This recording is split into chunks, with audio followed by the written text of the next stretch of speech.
Alors bonjour à tous, Valentin Offrand avec vous pour ce point de marché. Nous sommes le vendredi 9 février 2018. Comme vous avez pu vous l'apercevoir, il y a un nouveau shutdown aux États-Unis. Alors celui-ci pourrait être de plus court terme que le premier qu'on a connu il y a 3 semaines, qui avait duré, je le rappelle, 3 jours.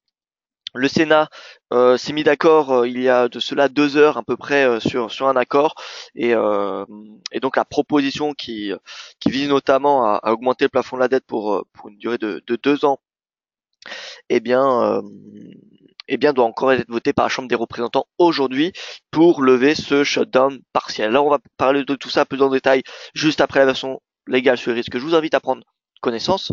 Le trading avec effet levier amplifie toujours les gains, les pertes. Un compte risque limité présente un risque de perte du capital investi. L'investissement sur compte titre présente un risque de perte en capital. IG fournit exclusivement un service d'exécution d'ordre. La présentation est à titre indicatif et ne saurait être considérée comme un conseil ou une recommandation. Alors bonjour à vous François, j'espère que vous allez bien. Eliane, que je salue également. Catherine, bonjour Valentin. Hausse importante suivie d'une chute brutale du GBP Yen.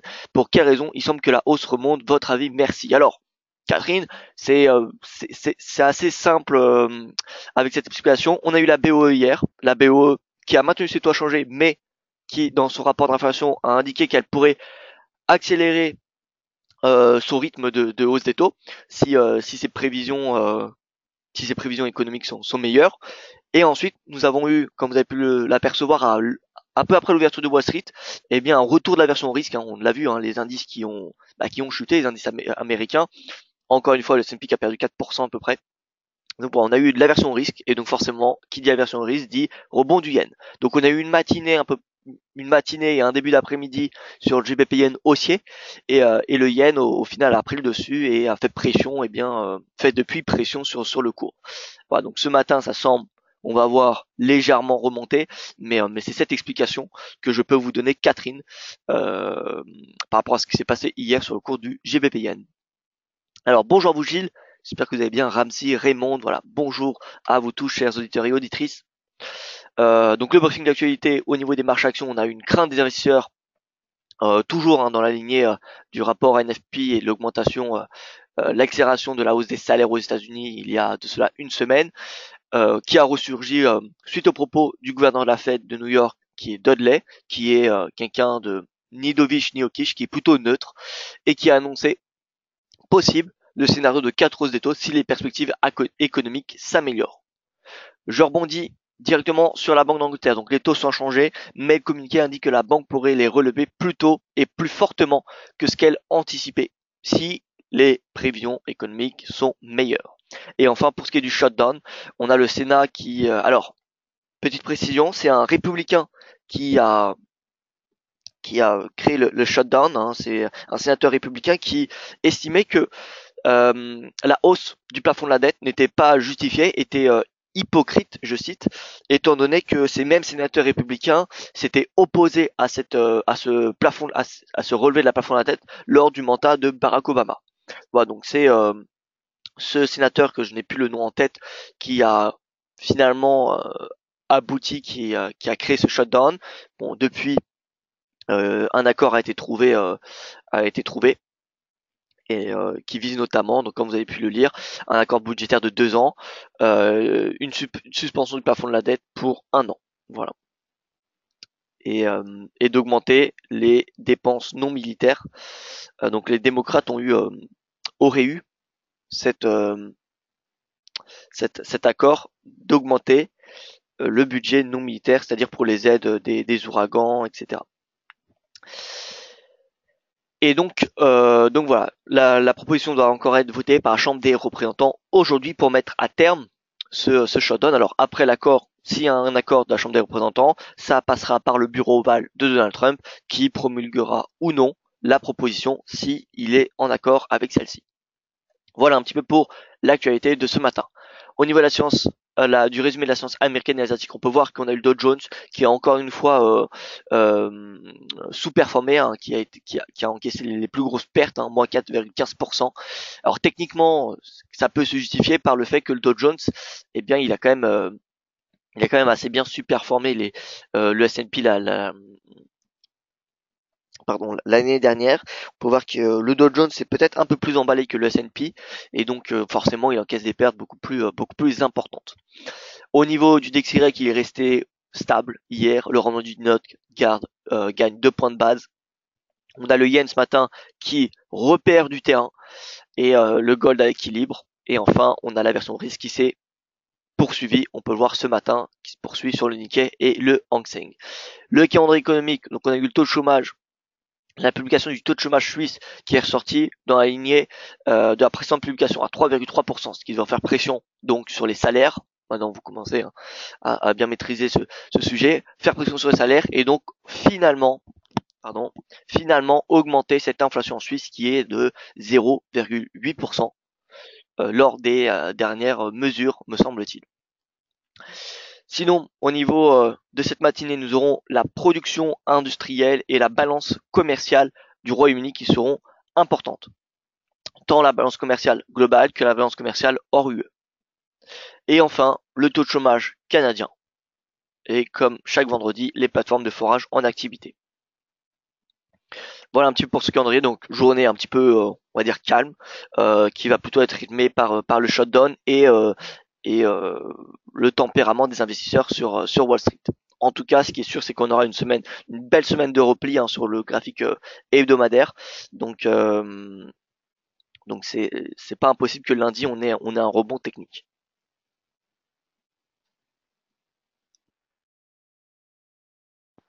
Voilà, alors je continue sur le DXY. On peut voir que le DXY, alors après avoir rejoint 90 mercredi, on peut voir qu'on a un beau doji. Donc doji sous une résistance, c'est pas un bon signe. Maintenant, je pense qu'il y a toujours un potentiel haussier. J'estime que le marché n'a pas encore totalement pricé on peut le voir, cette hausse des salaires, c'est encore un impact sur Wall Street. Donc ça pourrait encore avoir un impact sur le DXY. Voilà. Si vous regardez un petit peu, si on superpose le DXY avec Wall Street, on voit clairement que cette hausse se justifie depuis le rapport NFP et plus particulièrement depuis la hausse des salaires. Vous voyez que la jambe de hausse sur le DXY a été faite le vendredi 2 février. Et si on regarde Wall Street, le point bas, alors bon, on a eu le point haut qui a été fait le lundi 29 janvier, bon, voir l'accélération s'était fait le 2 février également. Donc c'est vraiment la hausse des salaires qui a fait céder la moyenne mobile à 20 jours et qui a fait ramener le cours à la moyenne mobile à 50 jours pour ce qui est de Wall Street. Et du côté du DXY, eh bien, ça a permis cette impulsion pour revenir à 90. Donc voilà, cette baisse à Wall Street due au salaire, eh bien, montre bien qu'il y a encore un potentiel haussier sur le DXY parce que ça veut dire que l'impact de hausse des salaires n'a pas été totalement pricé pour le moment.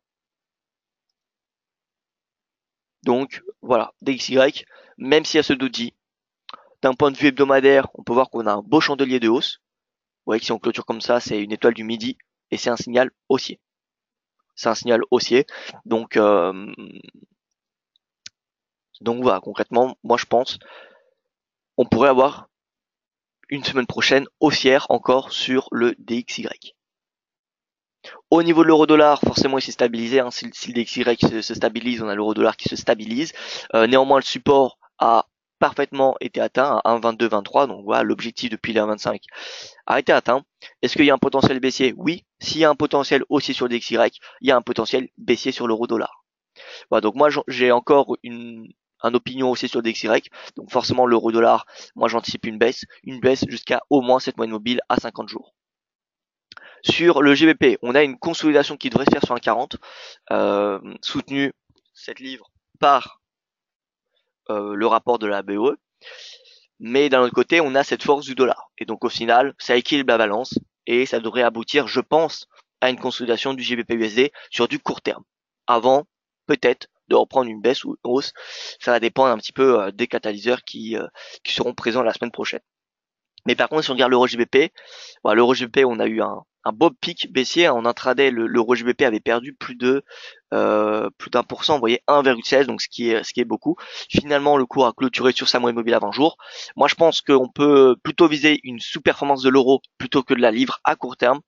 Et voilà, je pense que un bon point d'entrée pour passer à l'achat sur l'euro GBP serait un retour sur ce prix qui est 0,86 0,89, donc 0,87 clairement, qui correspond au plus bas, vous voyez, au plus bas depuis depuis l'été 2017 tout simplement. Vous voyez que euh, ça a été testé le 8 décembre, ça a été testé également le 25 janvier. Donc voilà, si on a un retour sur les 0,87, ça serait une opportunité d'achat d'un point de vue technique. Surtout que d'un point de vue moyen terme, on est dans un pseudo range, mais en même temps dans un biseau descendant. Or, comme vous savez, le biseau descendant aboutit généralement à une cassure haussière. Donc, voilà, faut mieux payer la base du biseau et la base du range plutôt que de vendre la résistance. Voilà. Donc 0,87, techniquement, ça se justifierait pour passer à l'achat. Alors je fais un tour des paires majeures et ensuite je vais répondre à vos questions. Hein. Donc GBP Yen, etc. J'y viendrai après. Le NZD, donc forcément stabilisation, hein. Stabilisation du dollar, stabilisation de presque toutes les autres devises majeures. Donc voilà, après avoir atteint cette moyenne mobile à 200 jours, à quelques pips près, on a une stabilisation. Je pense que le NZD a encore un potentiel baissier, je le rappelle. L'USD CAD, c'est pareil, moyenne mobile à 200 jours atteinte, consolidation à court terme. L'USD CHF, ouais, la version au risque est revenue hier soir, si on se met en une heure, enfin hier en fin d'après-midi. Ouais, c'est depuis l'ouverture des marchés américains qu'on a un retour de la version au risque qui a fait pression sur le dollar face au yen ou au CHF. Regardez, si on superpose yen CHF, on a une corrélation très importante sur sur du court terme, ce qui montre bien que le marché n'a pas réellement payé du yen pour sa politique monétaire ou non. Pareil pour le CHF, mais plutôt pour leurs caractéristiques de devise de refuge. Si on regarde l'or, je pense que c'est pareil. Je pense qu'il voilà, il est monté dans le même temps. Donc on a eu clairement la version pour risque qui est revenue hier après-midi, qui s'est poursuivie un petit peu cette nuit, mais depuis voilà 2 heures, depuis le vote du Sénat tout simplement. Depuis le vote du Sénat, on a la version qui se dissipe à l'image du gold, du franc suisse. Vous voyez, le franc suisse commence à se déprécier, donc on a l'USD qui remonte et l'USD yen c'est pareil. Donc voilà, ce petit scénario d'aversion pour risque. C'était techniquement une opportunité pour passer à l'achat sur le yen enfin sur le dollar face au yen ou au CHF, parce que finalement, si on regarde le yen, l'USD yen était revenu au bas de son range. Je rappelle, l'analyse technique suggère l'achat en bas du range et la vente en haut. Tant que le cours est dans un range, il y a statistiquement plus de probabilité qu'il reste inscrit dedans plutôt qu'il en sorte. Voilà. Donc encore une fois, lorsqu'on revient dans cette zone de support, la stratégie reste la même, c'est d'acheter l'USD yen. Direction 110, puis la moyenne mobile à 200 jours. Et l'USD CHF, eh bien pour ceux qui n'étaient pas rentrés à l'achat lors du signal qui a été donné le mardi, eh bien voilà, je pense que ce niveau de prix est un niveau de prix intéressant. Bon, en termes de ratio risque-rendement, ça allait beaucoup moins que ce qu'on avait mardi, mais voilà, en cherchant bien, je pense qu'on peut trouver un ratio risque-rendement positif, direction les 0,95. Alors, je n'ai pas vu pour NZD-USD, Ramsey. Alors, NZD-USD, ça n'a pas vraiment changé depuis hier. Hein. Ça n'a pas vraiment changé. Donc, voilà, moi, ce que j'anticipe, c'est une poursuite de la baisse. Étant donné que je suis aussi sur du court terme sur le DXY, le dollar néo-zélandais devrait être sous pression. Et donc voilà, il devrait revenir chercher sa moyenne mobile à 200 jours sur du court terme. Et donc, l'AUD, voilà, l'AUD casse cette moyenne mobile. Il vient chercher les 61,8, 0,7750 à peu près. Et voilà, je pense qu'on arrive concrètement quand même assez je pense que le potentiel baissier est dorénavant assez limité. Quand on regarde le gold, vous voyez que le gold il revient chercher les 1311. Le fort niveau de support c'est 1300. Donc vous voyez que la marge de baisse sur le dollar, sur l'or est assez courte dorénavant. Donc l'AUD forcément sa marge est assez faible également. On peut voir que le RSI commence à s'aplatir. Donc on n'est pas à l'abri qu'une divergence haussière se mette en place, disons, la semaine prochaine. Voilà, donc stratégie vendeuse sur la USD, je pense qu'il faut prendre des bénéfices si vous êtes à la vente. Je pense qu'il peut encore venir chez 0,7750, pourquoi pas 0,77. Je pense que ça va être le maximum. Voilà, alors le GBP Yen, j'ai une question là-dessus, EuroCAD également. Alors GBP Yen, oui, on va se remettre en horaire et on va clairement voir, voilà, la BOE et ensuite la version pour le risque. Et donc là, ça remonte, donc on voit bien que l'aversion se dissipe. D'ailleurs, si on regarde un petit peu les marchés rapidement, hein, si on regarde les marchés européens, donc ils ont ouvert avec un gap baissier, me semble-t-il. Alors non, ils ont même pas ouvert avec un gap baissier. Vous voyez qu'ils consolident, donc on n'a pas de baisse sur les marchés actions européens ce matin. Donc voilà, c'est plutôt une bonne nouvelle. Donc ça montre bien qu'il y a plus beaucoup d'aversion pour risque ce matin. Alors GBP Yen, j'y reviens. GBP Yen. Alors techniquement, je pense qu'on peut plutôt s'intéresser aux positions vendeuses sur le yen. Le GBP qui est soutenu à court terme par ce communiqué, hein, donc par ce communiqué de la BOE. Donc pour moi, le GBP yen, il y a des chances qu'il revienne chercher la moyenne mobile à 20 jours. Maintenant, est-ce qu'il peut aller rechercher ses sommets? Pourquoi pas? Pourquoi pas, mais ça risque d'être tendu. Honnêtement, s'il y a une stratégie acheteuse sur le GBP, pour moi, ça se ferait face au dollar, mais sur du moyen terme. Et maintenant, si vous voulez acheter du yen, enfin si vous voulez vendre du yen, je pense que ça se fait plus. C'est beaucoup mieux de le faire sur face au dollar ou face à l'euro. Voilà, si vous regardez l'euro yen, il est en hausse de 0,67% ce matin. On arrive techniquement, on est arrivé voilà en bas de ce canal. Vous voyez que alors ce canal qui est un petit peu brouillon. Si on fait un canal linéaire, donc depuis Brexit,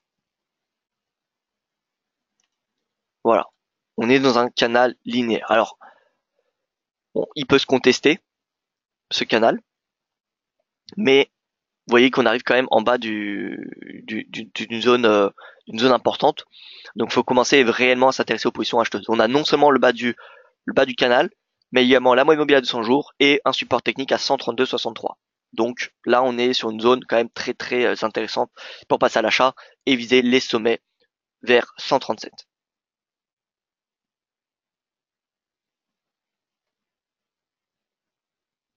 Voilà, donc personnellement, si je devais vendre le yen, ça se ferait soit face au dollar ou soit face à l'euro. Dollar, direction 110 puis 112 à peu près, et l'euro yen, direction les 135 globalement.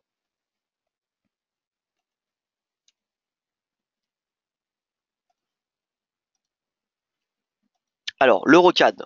J'ai une question sur l'Eurocad. Alors, je vais actualiser mon graphique parce que ça fait quand même pas mal de temps que j'ai pas regardé l'Eurocad. Ça permettra aux nouveaux participants de visualiser comment je trace mes niveaux de support résistance. Alors, globalement, je prends mon graphique en mensuel et je vais chercher les pivots. Les pivots. Donc, qu'est-ce que c'est un pivot? C'est là où le cours mensuel a échoué, a dépassé. C'est là où il y a eu un rebond ou un repli. Donc, pour ceux qui ont un petit peu du mal à le voir, vous pouvez mettre votre graphique en ligne et vous voyez clairement les pivots. Voilà. Donc là, on a un pivot. Ici également. Là, on a un pivot. Ici, on peut considérer ce point-là comme un pivot également. Ici aussi, vous voyez qu'on a une belle hausse mensuelle. Et au final, on a un repli. Donc c'est un fort niveau qu'on a ici. Et c'est un niveau que le cours est en train bientôt de tester. Ensuite, nous aurons ce niveau-là, mais également ce niveau de prix. On peut tracer également celui-là. On va en tracer des intermédiaires quand même. Par ici, vous voyez qu'on a eu un beau pic qui a duré, donc là, juin 2008 à septembre 2008, donc 3 mois, ce qui n'est pas négligeable, une baisse de 3 mois quand même. Et ici, un pseudo-support, comme vous pouvez le constater. Support de court terme, quoique quand même c'est une résistance qui était à ce moment-là. Bon, donc là j'ai tracé mes niveaux de support résistance, je me remets en chandelier japonais.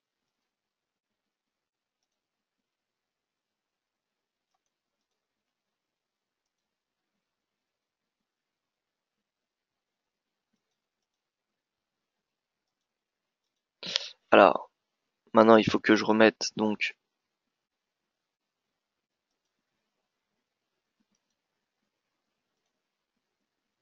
à mon graphique. Il me semble que c'était un petit peu plus.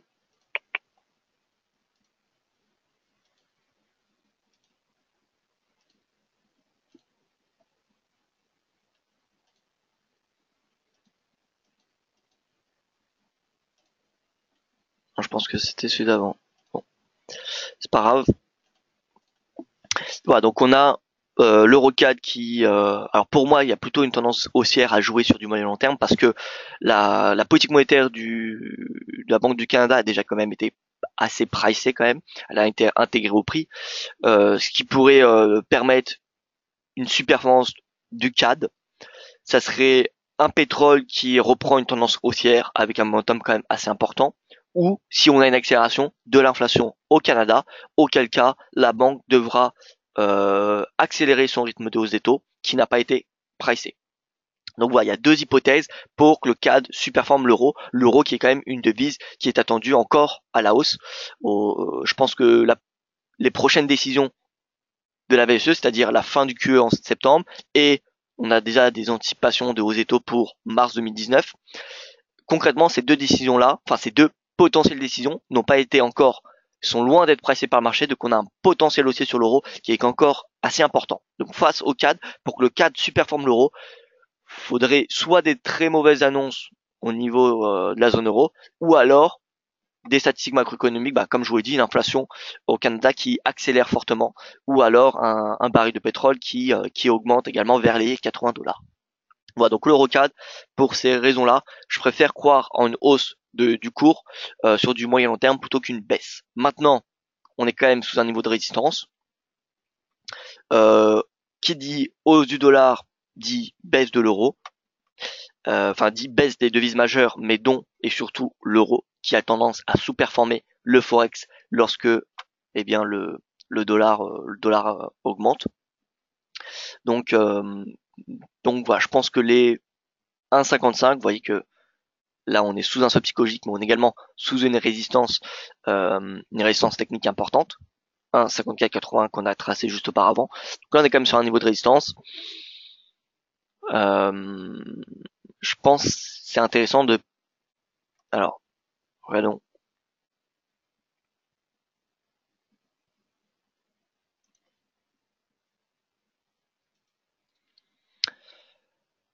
Alors, on est quand même sur la borne haute de ce canal. Ce canal linéaire. Donc, vous voyez que là où c'est intéressant de se positionner à l'achat, c'est si le cours revient dans la borne basse. Vous voyez que les zones d'excès sont rapidement corrigées sur les canaux linéaires.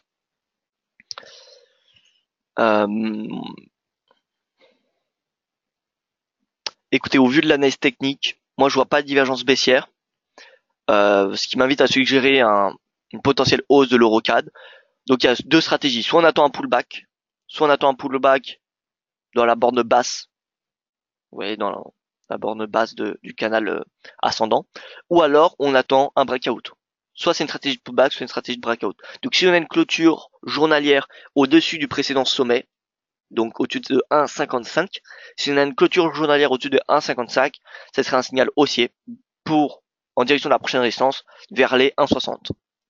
Voilà, mais néanmoins, il faudra pas s'attendre à un momentum trop important. Il faudra s'attendre, je pense, à un momentum à l'image de ce qu'on se connaît depuis l'été dernier. François qui me demande est-ce que l'USDN atteindra 110 assez rapidement. Alors tout va dépendre un petit peu du climat du marché, parce qu'on peut voir finalement l'aversion pour le risque, il est créé à l'ouverture de Wall Street ces dernières séances.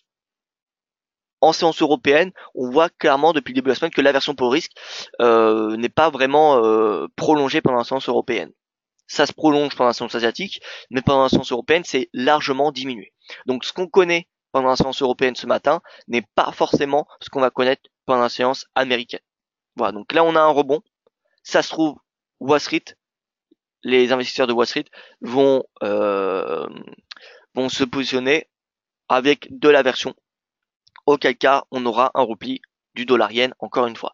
Donc, est-ce qu'il va atteindre 110 rapidement Au vu des données qu'on a pendant la séance européenne, moi je pense que oui. Maintenant, tout va dépendre de Wall Street.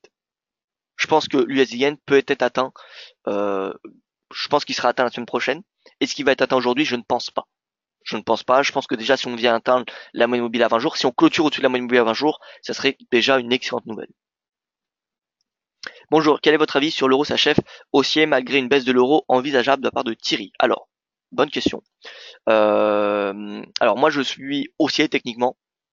Voilà, regardez le cours qui est revenu sur sa moyenne mobile à 200 jours, mais également sur ce psychologique à 1,15. Donc c'était un petit peu c'était l'objectif suite à mon article qui avait été publié le 25 janvier, cassure du biseau ascendant, c'est baisse.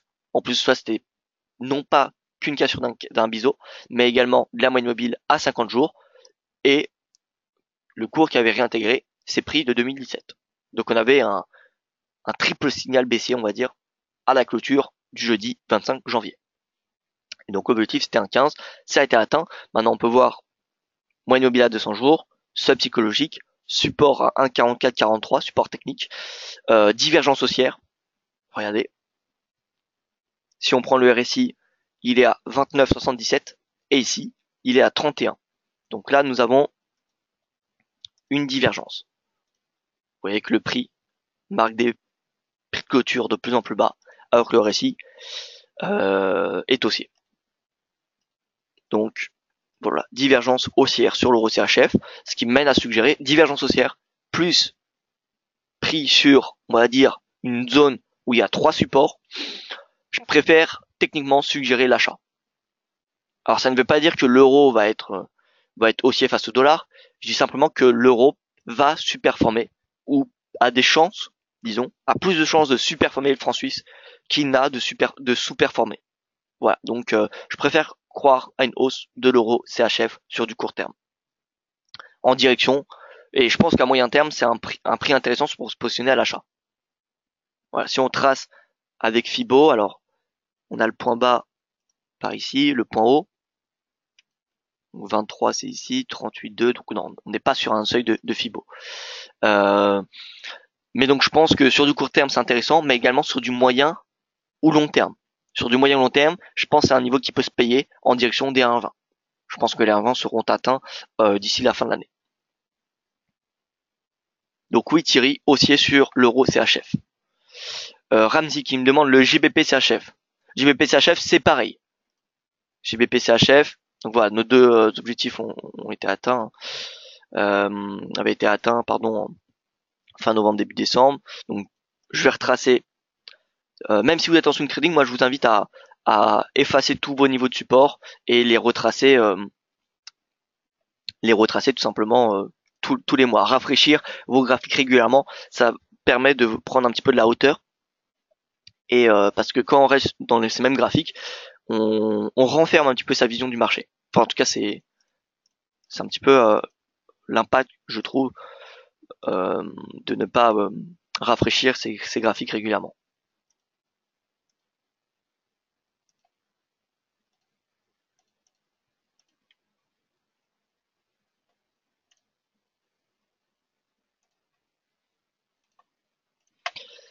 Voilà, donc là on a un niveau de support. Ici également. Voilà, je pense que là on a quand même des bons niveaux de support résistance.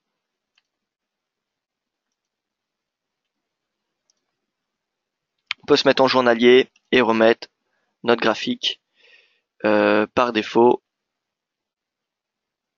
Donc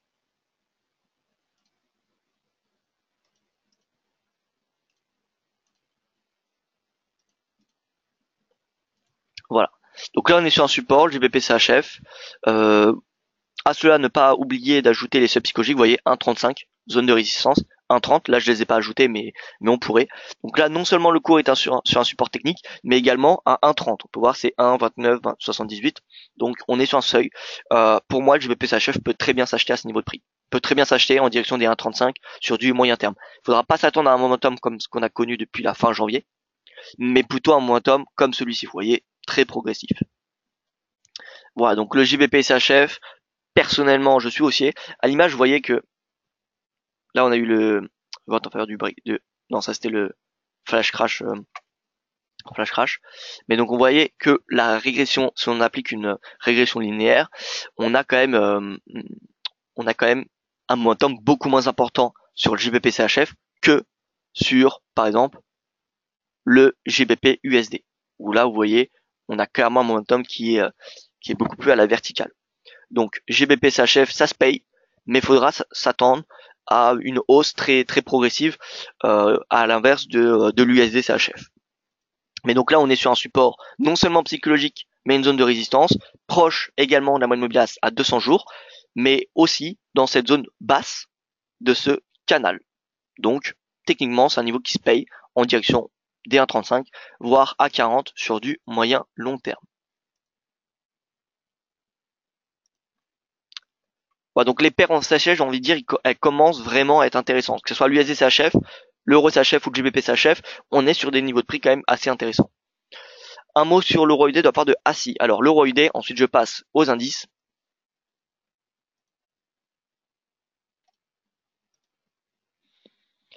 Alors l'euro UD, on peut voir que c'est haussier, hein, la UD a bien baissé depuis les 2 dernières semaines, hein, l'image du cours de l'or. Donc voilà, pour ceux qui ne connaissent pas cette corrélation, il vous suffit de regarder le gold avec l'AUD USD et vous remarquerez que l'AUD est quand même assez bien corrélé, au cours de l'or. Donc qui dit baisse du cours de l'or dit baisse du dollar australien. En tout cas, la divergence, une divergence de corrélation permettrait d'anticiper un mouvement de l'AUD. C'est-à-dire que si on a l'or qui augmente mais que l'AUD reste stable, ça serait une opportunité d'achat pour l'AUD parce qu'on sait que l'AUD, dans le fond, il est drivé par le cours de l'or.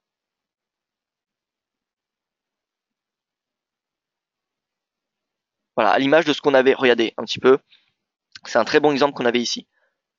Si on regarde, l'or en noir baissé, l'AUD augmenté. Alors pourquoi il augmentait? Je ne peux pas m'en rappeler qu'est-ce qui s'est passé en juin 2016, mais ça peut être par exemple une décision monétaire de la RBA, par exemple, ou soit une inflation en Australie qui a fortement augmenté, donc du coup le marché a spéculé et donc a payé de l'AUD. Donc à court terme, là je dirais qu'en intraday, la corrélation n'a rien à voir. On peut pas exploiter la corrélation hors AUD sur de l'intraday. Mais par contre sur de long terme, on sait qu'il y en a une. Donc dès qu'on a une décorrélation, vous voyez, un changement de corrélation, et bien là on avait le point bas sur le gold, donc forcément cette baisse fallait qu'elle soit intégrée au prix de la UD, et les jours suivants on a eu cette baisse avant de reprendre la hausse. Voilà, donc là on a une baisse de l'or. Jusqu'à où va aller l'or? Comme on l'a vu au début du webinaire, moi je pense que l'or a encore un potentiel baissier jusqu'à 1300, donc concrètement sa marge de progression elle est assez faible. Donc la UD USD c'est pareil, c'est assez faible, et donc l'euro UD, c'est possible qu'on retrouve une surperformance de la UD d'ici les prochaines séances, et donc un euro UD sous pression. Voilà, donc potentiellement l'euro UD peut continuer à progresser jusqu'à 1,6, mais à 1,6 ça pourrait être un bon point d'entrée pour shorter l'euro face à la UD. Voilà, donc là on est un petit peu au milieu de nulle part. Est-ce qu'il faut acheter l'euro UD à ce niveau de prix? Non, parce qu'en termes de ratio risque rendement, j'ai du mal à voir. Ou alors peut-être mettre un stop en dessous du précédent plus bas, au récent plus bas, ça fait 134 pips de risque pour 193. Alors pourquoi pas acheter l'euro UD, mettre un stop en dessous du récent plus bas. Ça donne un ratio risque rendement positif, mais ce qui sera particulièrement intéressant, c'est lorsque le cours reviendra à 1,06, si l'or il est sur un fort niveau de support et que le DXY sous une forte résistance, dans ce cas-là, ça mènera à croire à une surperformance de la UD. Donc concrètement, s'intéresser à une position vendeuse, pourquoi pas sur du moyen terme. Alors au niveau des indices, on a des indices qui consolident. Moi concrètement, j'estime que le CAC, les 5083, 5000 points sont intéressants pour passer à l'achat. Alors rapidement, on va sortir de la plateforme et on va aller sur Twitter, parce que j'ai tweeté hier des graphiques de long terme sur le CAC, le DAX, qui sont, je pense, très intéressants. Donc, si on se met sur le CAC, vous voyez le graphique en ligne, encore une fois, sur un peu plus de 2 ans, là on a des très bons niveaux de support. Donc là on a un support quand même important à 5003. Si on est 15 sur des 5003, ça laisse à suggérer un pullback jusqu'à 5000. Voilà, donc 5003 pour moi ça se paye. Et 5003, alors la plateforme, 5003 voilà, c'est ce niveau de prix. Oh non, pardon. Alors, on est à 5000, pardon. Alors, pourquoi il n'a pas été actualisé? Bon, peu importe, le prix, au final, il est là, ce niveau de prix Donc 5000 points. Vous voyez qu'on est sur un très fort niveau de support, soit psychologique, mais également de support technique. Donc voilà, pour moi 5000, cette zone à 5000 se paye. Si on a une cassure des 5000, ça laissera penser à un pullback jusqu'à 4755. Voilà, donc pour moi 5000, ça, on va dire que ça se joue à l'achat malgré le contexte actuel. Probablement que le risque en vaut la peine. Pour ce qui est du DAX, alors DAX, on va vérifier parce que donc le DAX il est bien à 12 258. 12 000, vous voyez, il est à peu près à ce niveau de prix. Donc là, on a un fort niveau de support à 12 000 points. Si on a une cassure des 12 000 points, on aura une baisse potentielle très importante. Potentiellement une baisse jusqu'à 10 500. Voilà, donc les 12 000, est-ce que ça se paye? Moi, je pense qu'encore une fois, le risque en vaut la peine. Avec une bonne, en tout cas avec une bonne gestion de risque-rendement, on a potentiellement une bonne stratégie qui peut être en place à 12 000. Si le cours rebondit, honnêtement, on a quand même une décote de plus de 10% depuis les plus hauts. Vous voyez que si on regarde les plus hauts, entre les plus hauts et 12 000, on a quand même 12% de décote. Donc c'est quand même un niveau particulièrement intéressant. Donc voilà, 12 000 à peu près, 12 078, 11 921, vous voyez cette zone-là, elle se paye, je dirais, en swing trading. Et pour du court terme, la zone de résistance, vous voyez que c'est celle-ci, 12 837, si vous voulez prendre des bénéfices rapidement sur le DAX. Et sur le CAC, eh bien, c'est les 5300, la résistance de court terme. Voilà un petit peu pour ce qui est du DAX, du CAC. On regarde un petit peu Wall Street. Est-ce que Wall Street est inquiétant? Bon, certes, on a un fort repli. Vous voyez que on a une belle baisse. Concrètement, tous les indices ont retracé leur performance du début d'année. Donc, on a eu un mois qui est parti en une semaine. Un mois de performance parti en une semaine. Par contre, le S&P revient lui aussi sur des niveaux de support peut-être un peu plus, vous voyez, moins testés, donc moins fiables. Parce que je vous rappelle, Wall Street, chaque semaine, quasiment en 2017, c'était des nouveaux records. Donc on n'a pas eu réellement des supports de créer. Mais voilà, ce dont j'ai pu remarquer se situe devant vous. Et en plus de ça, on a un seuil psychologique à 2600. Donc voilà, si on a une cassure des 2006, ça laissera suggérer une baisse jusqu'à 2004. Voilà, donc est-ce que 2006 se paye? Je dirais que voilà, le risque en vaut peut-être la peine. Surtout que, en plus de cela, c'est la moyenne mobile à 200 jours. Et vous comme moi, savez très bien à quel point la moyenne mobile à 200 jours et comment dire, influence le prix sur les indices. Donc voilà, à vous de juger si ça vous semble intéressant de payer 2006. Mais concrètement, si on a une cassure des 2006, il faudra suggérer des positions baissières jusqu'à 2004, voire même beaucoup plus bas. Et au niveau donc des matières premières, le pétrole qui chute, pourquoi il chute? Eh bien, c'est depuis le rapport aux États-Unis qui indique 10,25 millions de barils par jour produits aux États-Unis en janvier en moyenne, ce qui est au-dessus des chiffres de l'Arabie Saoudite en décembre. Donc concrètement, États-Unis qui deviennent producteurs numéro 2. Alors faut pas se fier sur un mois pour faire cette conclusion-là, mais faudra voir en 2017 concrètement, mais c'est probable au vu du gel de la production de l'OPEP, l'Arabie Saoudite qui gèle sa production, alors que les États-Unis l'augmentent. Donc normalement, tout mène à penser que les États-Unis deviendront le deuxième producteur après la Chine. Et d'ailleurs, il y a beaucoup de rapports internationaux qui invitent à suggérer ce scénario-là. Donc forcément, la production américaine qui augmente. On a eu la deuxième semaine de restockage de pétrole aux États-Unis. Donc forcément, ça fait pression sur les cours. Et en plus de cela, on a les plateformes de forage en activité qui augmentent depuis un mois, un peu plus d'un mois, pardon. Et donc ça commence à avoir un effet sur le prix. Voilà, donc là, on a un retour à 60 dollars le brut. Le Brent qui est revenu à 65. Est-ce qu'on peut aller encore plus bas? Oui. Maintenant, on pourra avoir un signal, baissier en cas de clôture en dessous de 60 dollars pour le brut et pour le Brent en dessous de 65. Pardon. Et si on retrace un canal linéaire, encore une fois, par rapport au plus haut, vous voyez que là, on est en train de casser ce canal. Ici c'est pareil, on prend le plus bas, on prend le plus haut, on y est sorti. Et vous voyez qu'il a été quand même assez fiable ce canal. Donc voilà, on a quand même on a cassure de la moyenne mobile à 50 jours, cassure d'un seuil psychologique, cassure du canal. Donc, moi je pense que les cours de pétrole peuvent clairement retracer au moins 38,2 de cette tendance. C'est-à-dire 60 dollars pour le Brent et pour le brut, revenir les hauts 57. Voilà. Pour moi, ça me semble largement possible. Et au vu du momentum, on a toujours cette divergence baissière qui est en place. On n'a pas de divergence haussière qui est en train de se mettre en place. Et on peut voir que voilà, les bons prix d'achat, concrètement, sont donnés lorsque le momentum sur le Brent arrive vers les 20. Non pas 30, mais plutôt vers les 20. Donc, voilà, on a encore un potentiel baissier, je dirais.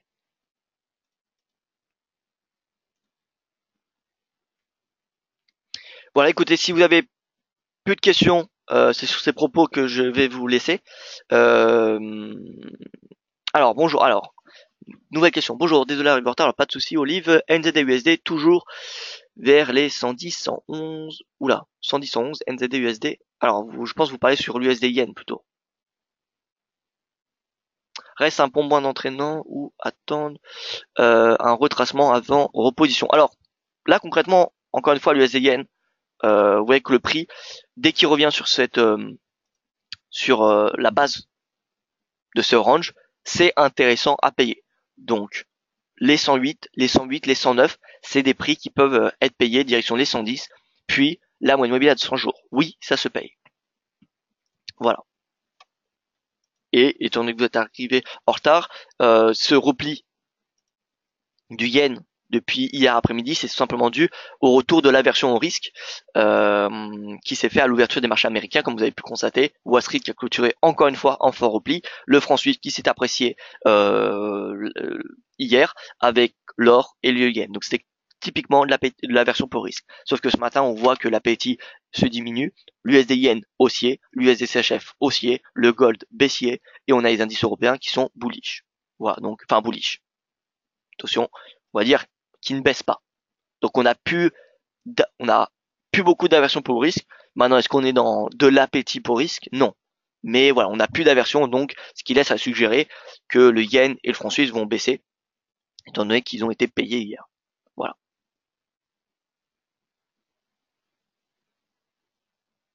Alors, rentrer maintenant pour les 110, concrètement, en termes de ratio risque-rendement, c'est pas top. Ce n'est pas top, hein. On est à 109,92. Donc si vous arrivez à trouver un ratio risque-rendement positif, pourquoi pas alors? Regardez, si vous rentrez maintenant, alors,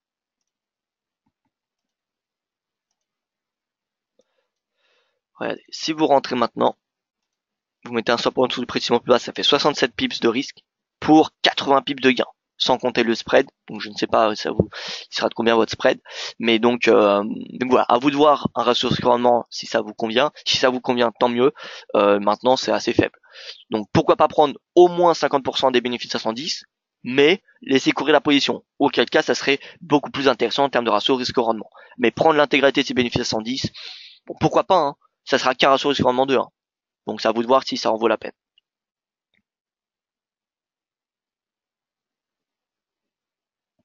Voilà, écoutez, merci à vous pour votre attention. Je vous souhaite une excellente journée, un excellent week-end également. Rendez-vous dans 3 quarts d'heure pour le webinaire de Yoav Nizar. Écoutez, ensuite, ce sera le dernier webinaire de la semaine. Merci à vous pour votre attention, comme d'habitude, pour votre fidélité. Je vous souhaite une excellente journée, un excellent week-end également. Et on se retrouve en attendant sur les réseaux sociaux, sur le site d'AliFX. Et sinon, eh bien écoutez, à lundi prochain.